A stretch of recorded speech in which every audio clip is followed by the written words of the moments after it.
नमस्कार। सी लैंग्वेज के next video lecture में technical questions for campus selections part 1 मैंने ऑलरेडी बना दिया है और इस वीडियो के डिस्क्रिप्शन बॉक्स में पार्ट 1 का लिंक दिया होगा। आप उसको देख सकते हैं कि उसमें मैंने कुछ क्वेश्चंस को सॉल्व करके विथ एक्सप्लेनेशन आपको बताया है।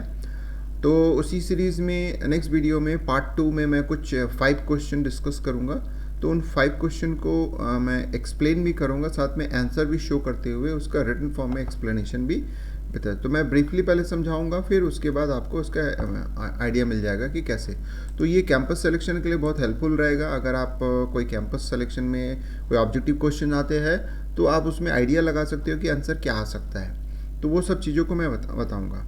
अब जैसे फर्स्ट क्वेश्चन हमारे पास दिया हुआ है, जैसे ही हम यहाँ पे यूज़ कर रहे हैं एक्सटर्न इंटीजर आई। तो एक्सटर्न की खास बात ये होता है कि ये एक किसी एक्सटर्नल वेरिएबल अगर कहीं डिक्लेयर्ड है हमारे पूरे प्रोग्राम में, तो उसको यहाँ पे इन्फॉर्म करने के लिए, यानी आप किसी दूसरे फंक्शन में अगर उसको इस्तेमाल करना चाहते हो तो विथ इन्फॉर्मेशन आप यहाँ पे उसको डिक्लेयर कर, यानी एक्चुअली यहाँ डिक्लेयर्ड नहीं हो रहा, ये वेरिएबल ऑलरेडी कहीं डिक्लेयर हो चुका है, उसको यूज़ करने के लिए आप एक्सटर्न यूज़ करके आप नहीं तो फिर नॉर्मली हम एक्सटर्न का यूज़ ना करके अगर डिक्लेयर करने की बात आती है तो सिर्फ हम किसका यूज़ करते हैं, ये इंटीजर जो होता है इसका इस्तेमाल करने से ये डिक्लेयर्ड होता है। लेकिन मेन फंक्शन में मैं एक्सटर्न वेरिएबल जो ऑलरेडी डिक्लेयर्ड है उसको यहाँ यूज़ करने के लिए उसको मेंशन कर रहा हूँ और फिर i = 20 और प्रिंट i ऐसा कर रहा हूँ।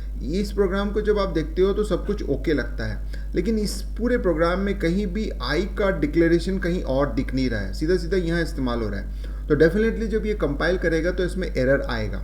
और वो एरर क्यों आएगा? बिकॉज ऑफ दिस एक्सटर्न, क्योंकि हमने इस्तेमाल तो किया है लेकिन वो कहीं डिक्लेयर्ड नहीं मिल रहा है। तो देखिए एरर में लिंकिंग एरर, तो लिंकिंग एरर का मतलब यही हुआ कि ये आई जो कि मैं यूज़ करने जा रहा हूँ इसका लिंक कहीं नहीं मिल रहा है, यानी इसका डिक्लेरेशन कहाँ हुआ उसका कोई लिंक ही नहीं पता चल रहा है कि इसका सोर्स कौन है, इस सोर्स मतलब कहाँ ये जनरेट हुआ है वो तो मिल ही नहीं रहा, उससे कोई लिंकिंग ही नहीं हो रहा था। तो इसीलिए वो क्या रिप्रेजेंट हो जाता है, अनडिफाइंड सिंबल, जैसे पता चल गया।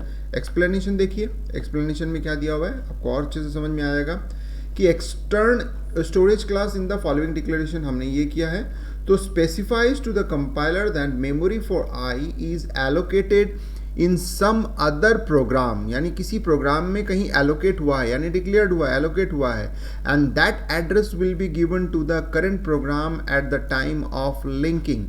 तो यानी हम करंट प्रोग्राम, जैसे कि यहाँ पे दिखा रहा है मेन प्रोग्राम में मैं उसका इस्तेमाल कर रहा हूँ, तो उस एट द टाइम ऑफ, यानी जब वो एग्जीक्यूट होगा तो उस समय वो लिंक होना चाहिए। But the linker find that, तो लिंकर जब उसको फाइंड आउट करना, खोजना शुरू करता है कि इस नाम का, यानी आई नाम का कहीं और कहीं डिक्लेयर्ड है क्या देखूँ, तो no other variable of the name i is available in the other program with memory space allocated for it. तो हेंस से लिंकिंग एरर। तो समझ में आ गया होगा आपको कि एक्सटर्न का यूज़ हम यूज़ करने के पर्पज़ से हम किसी प्रोग्राम में यूज़ करते हैं, लेकिन उसका अगर लिंकिंग नहीं मिलता है तो लिंकर एरर आ जाएगा। तो ये हमको ध्यान देना पड़ता है। तो इस प्रोग्राम में लिंकिंग एरर है। सेकेंड क्वेश्चन बड़ा इंटरेस्टिंग है, मैं आपको समझाऊंगा, उसके बाद आपको ऑटोमेटिकली इसका आंसर बहुत समझ में आ जाएगा क्या हो रहा है। तो देखिए यहाँ पे i = -1, j = -1, k = 0, l = 2, m कोई इनिशियलाइज नहीं हुआ।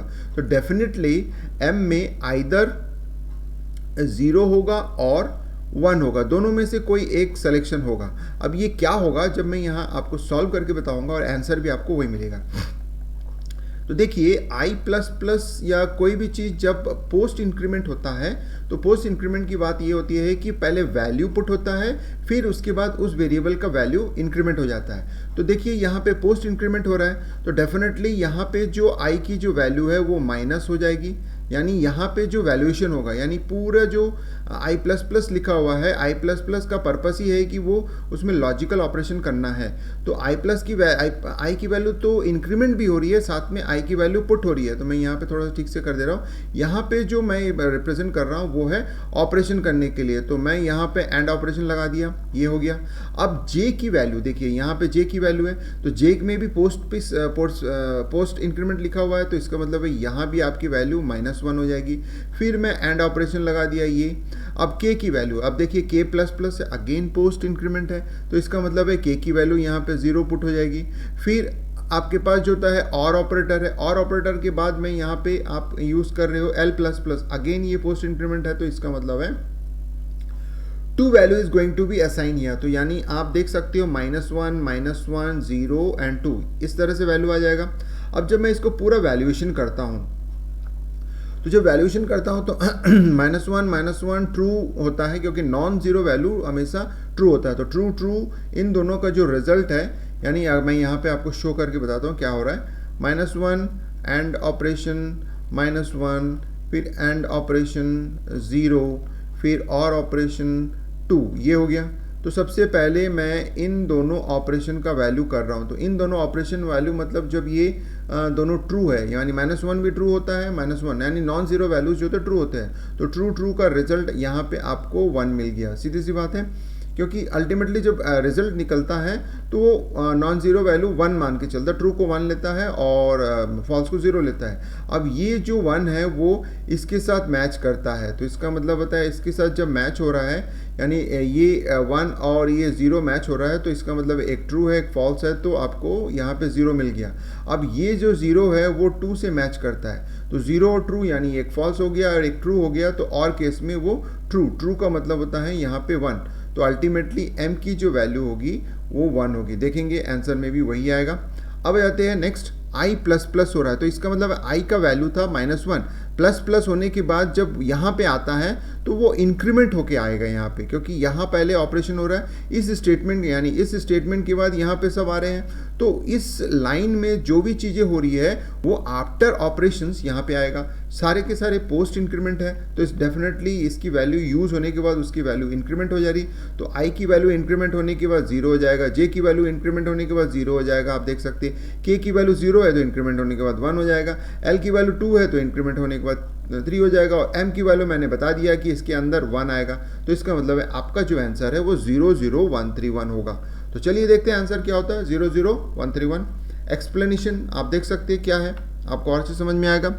यहाँ साफ साफ लिखा हुआ है कि logical operation always give a result of, या तो 0 देगा या 1 देगा। तो इसका मतलब m में जो मैंने शुरू में बताया था कि क्या आएगा। And also the logical and operator has higher priority over the logical operator.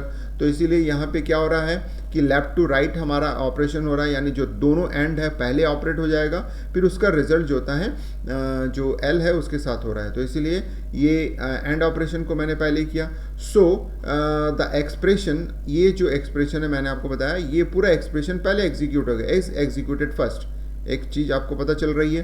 And the result of this expression is 0। क्यों, मैंने आपको अभी यहाँ पे करके दिखाया था कि ये जो था 0 क्यों आ रहा है, 0 एंड क्यों, बिकॉज -1 और 0 is equal to 0। Now the expression of 0 and 2 which is evaluated to 1 because or operator always gives 1 except for 0 0। तो इसका मतलब होता है, मैंने और को तो केस सब जानते हैं कि क्या होता है, एक ट्रू होता है एक फॉल्स होता है, तो वो ट्रू ही कहलाता है, तो कॉम्बिनेशन फॉर है। लेकिन एक नया चीज़ मैंने आपको यहाँ पे इंटरेस्टिंगली बताया है, जो एक्सप्लेनेशन इंडिया ने नहीं दिया है, वो है कि किसी भी नॉन जीरो वैल्यू, यानी माइनस हो या प्लस हो, कोई भी नॉन जीरो वैल्यू अगर होता है तो वो हमेशा ट्रू होता है, और जीरो वैल्यू ओनली फॉल्स के लिए यूज होता है। तो माइनस हो या पॉजिटिव सबके लिए हो गया।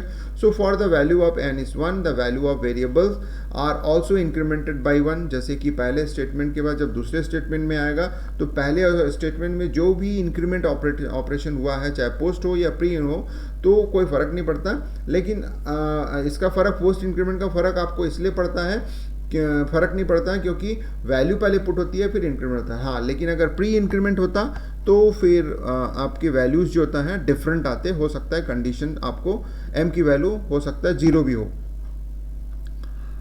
अब आते हैं क्वेश्चन नंबर 3, बहुत इंपॉर्टेंट है। यहाँ पे अगर मैं बात करूँगा तो इसको आप आँख बंद करके भी सॉल्व कर सकते हो, क्योंकि कैरेक्टर टाइप पॉइंटर हमने डिक्लेयर किया है। You can see that character type pointer.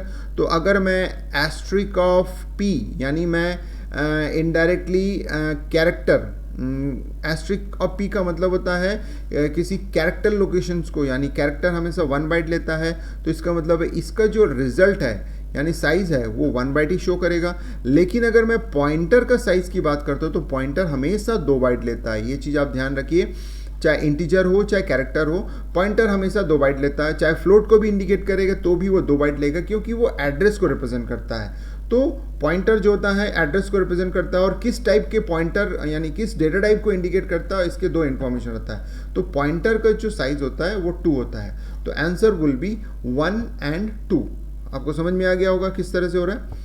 और एक्सप्लेनेशन में आ रहा है the size of operator gives the number of bytes taken by its operand. So p is a character pointer, simple सी बात है। So which need 1 byte for storing its value, means hence जब आप asterisk of p वो कर रहे हो तो इसका मतलब है वो वैल्यू को रिप्रेजेंट कर रहा है। तो वैल्यू ऑफ कैरेक्टर यानी किसी कैरेक्टर के वैल्यूज को रिप्रेजेंट करेगा, तो एस्ट्रिक ऑफ की गिव ए वैल्यू ऑफ 1, क्योंकि कैरेक्टर हमेशा 1 बाइट होता है। तो इनडायरेक्टली वो कैरेक्टर के लोकेशन को नहीं इंडिकेट कर रहा है, कैरेक्टर के साइज को रिप्रेजेंट कर रहा है। तो कैरेक्टर के साइज को रिप्रेजेंट 1 कर हो रहा है। Since it needs 2 bytes to store the address of the character pointer, तो इसीलिए तो आपको समझ में आ गया कि पॉइंटर हमेशा 2 बाइट स्टोर करता है, और वो किसको इंडिकेट कर रहा है उसके हिसाब से यहाँ पे उसका बाइट बता रहा है। Question number 4। क्वेश्चन नंबर 4 में अब अगर आप एटस्टेज देखते हो बहुत इजीली आप समझ में आ जाएगा कि i = 3, यहाँ पे 3 पुट हो रहा है। स्विच केसेस में क्या होता है, हम केसेस में जो वैल्यू रखते हैं उसके साथ मैच होता है, मैच होते हुए 1 2 3 और ब्रेक। तो आपको ऐसे लगेगा कि डिफ़ॉल्ट पहले लिखा हुआ है, तो हो सकता है कि ये जो 0 है आपका आंसर आएगा, जबकि आंसर 3 ही आएगा, क्योंकि डिफ़ॉल्ट को आप स्विच के अंदर कहीं भी प्लेस कर सकते हो। सिर्फ डिफ़ॉल्ट तभी काम करता है जब ये जो केसेस हमारे पास बने हुए 1 2 3 अगर ये काम नहीं करता है, किसी के साथ मैच नहीं होता है, तो फिर ये डिफ़ॉल्ट में आता है, यानी ये एल्स पार्ट की तरह। तो इसका मतलब होता है कि एल्स जो पार्ट होता है इफ देन एल्स में हमेशा लास्ट में लिखा रहता है, लेकिन डिफ़ॉल्ट के लिए ऐसा कुछ नहीं है। डिफ़ॉल्ट को आप कहीं भी रखिए, सिर्फ ये तभी एग्जीक्यूट होगा जब इनमें से जो केस है कोई भी मैच नहीं करता है। तो answer will be 3 and the explanation is given here. The default case can be placed anywhere inside the loop. It is executed only when all other cases does not match. तो इसका मतलब है अगर कोई मैच नहीं मिलता है तो वो डिफ़ॉल्ट के पास चले जाता है और उसमें जो भी चीज़ लिखा होता है उसको प्रिंट कर देता है। तो आपको समझ में आ गया होगा स्टूडेंट्स कि स्विच कैसे काम करता है। अब ये लास्ट क्वेश्चन है, एक थोड़ा सा हटके है, इसको मैं वेरी शॉर्ट में आपको समझा दूँ, आपको समझ में आ जाएगा, ज़्यादा कुछ परेशानी नहीं है। ये जो -1 है इसको लेफ्ट शिफ्ट कर रहे हैं 4 बिट, 4 मतलब ये था, और हेक्साडेसिमल में हम इसको प्रिंट कर रहे हैं। तो आंसर देखिए, इसका जो वैल्यू है FFF यानी सभी 1 होगा और 0 होगा। उसका एक्सप्लेनेशन आपको दिया गया है कि -1 is internally represented as a 1 because negative sign को हम 1 से रिप्रेजेंट करते हैं नेगेटिव वैल्यू को, और 1 तो 1 ही है। तो इसका मतलब है जो भी हम इंटरनल रिप्रेजेंटेशन करेंगे सारे 1 ही होंगे, कोई प्रॉब्लम नहीं है, चाहे हेक्साडेसिमल नंबर में हो या। तो इसका मतलब है कि 1 लेफ्ट शिफ्ट 4 टाइम्स, अगर जब हम, क्योंकि यहाँ 4 टाइम्स दिया हुआ है, तो अगर मैं लेफ्ट शिफ्ट करता हूँ 4 times the least significant bit, यानी जो राइट मोस्ट बिट होता है लीस्ट सिग्निफिकेंट बिट कहलाता है वो। तो लीस्ट सिग्निफिकेंट बिट यानी 4 बिट्स आर फिल्ड विद 0। तो यानी जब मैं शिफ्ट कर रहा हूँ लेफ्ट साइड में तो 4 बिट जो होता है 0 हो जाता है। 4 बिट 0 होगा तो इसका मतलब है ये हेक्साडेसिमल नंबर हमेशा 4 बिट से रिप्रेजेंट होता है, यानी एक हेक्साडेसिमल नंबर 4 बिट से। तो यानी मैंने 4 बिट शिफ्ट कर दिया, तो यानी शुरू के जो 4 बिट है वो किस में रिप्रेजेंट होंगे, 0 से रिप्रेजेंट होंगे।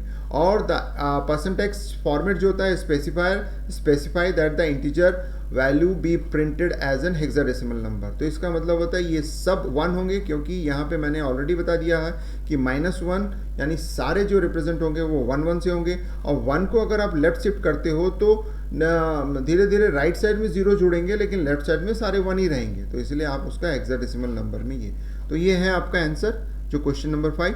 तो इस तरह से मैंने इस पार्ट 2 में 5 क्वेश्चन को बहुत सिंपल वे में पहले समझाया है, उसका आउटपुट दिया है, फिर उसका एक्सप्लेनेशन मैंने आपको शो किया। तो अगर ये वीडियो आपको स्टूडेंट्स अच्छा लगा तो लाइक कीजिएगा, ज़्यादा से ज़्यादा शेयर कीजिएगा।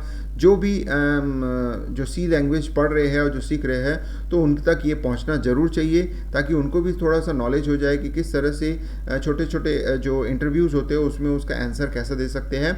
और अगर ये वीडियो पसंद आया तो कमेंट्स में लिखना नहीं भूलिएगा, और कोई भी क्वेश्चंस अगर अराइज होता है तो आप मुझे कमेंट्स में बता सकते हैं। तो वंस अगेन स्टूडेंट्स, इस वीडियो को लास्ट तक देखने के लिए, और अगर आपको इसमें से कुछ नई जानकारियाँ या कुछ यूज़फुल इंपॉर्टेंट जानकारियाँ मिली है तो मेरे यूट्यूब चैनल को सब्सक्राइब करना नहीं भूलिएगा। तो वंस अगेन स्टूडेंट, लास्ट तक वीडियो को देखने के लिए धन्यवाद।